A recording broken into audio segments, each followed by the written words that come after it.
Chef Sisse Alhaji, and I'm the chef owner of Ponte Bistro. I call Harlem my home. I've been living here over almost half of my life. I came here when I was 17, so I know every corner of Harlem. And I always dreamed to have a restaurant in Harlem. You know, the cuisine I do is a French African. The culture is African. I mean, I love my culture, but the technique of cooking is French. We got a couple dishes people talk about it all over the city. The first one is the moule africana.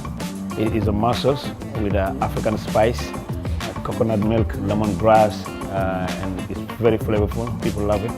The crispy tuna is raw in the middle. We wrap it with cilantro, pickled ginger, and we serve it with soy ginger vinaigrette. The last one is poisson yassa. It's a traditional dish from Senegal. It comes with peppers, onion, white wine, little lemon, and we serve it with rice. It is one of the best dishes in here. The technique of cooking is French, but the spicy we're using is the all African. I don't want to say, all right, I'm African, I'm just getting African customers. I want everybody to come to my place and able to eat what we have, able to have the experience we have in here.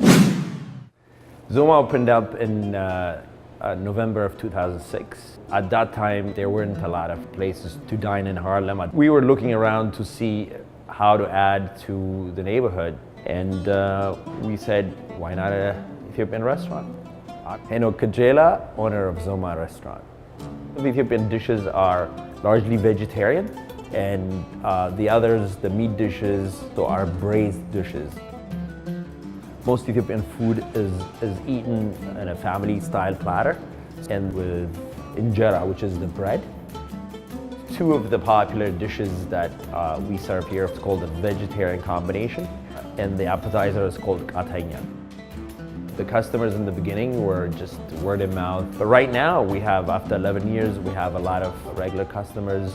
As the neighborhood changes, the flow of customers that we get from the neighborhood has increased accordingly.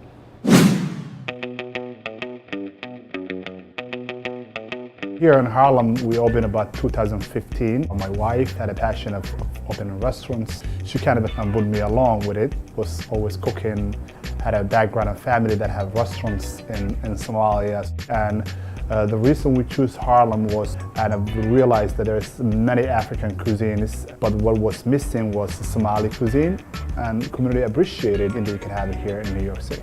My name is Shakif Farah. I'm the head chef and the co-owner of Sapphire Restaurant. It's sort of an unknown presumption that all Africans should be the same, but it's totally wrong. Ethnic Africans that have a different way of cooking.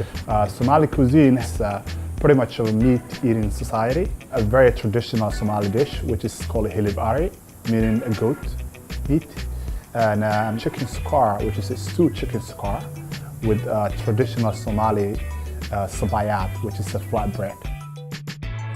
The food has to have aroma, so the spices and seasoning is very important. Things like cinnamon, cardamom are made with the rice and the side dishes and all that stuff. So that's what makes the unique of Somali cuisine.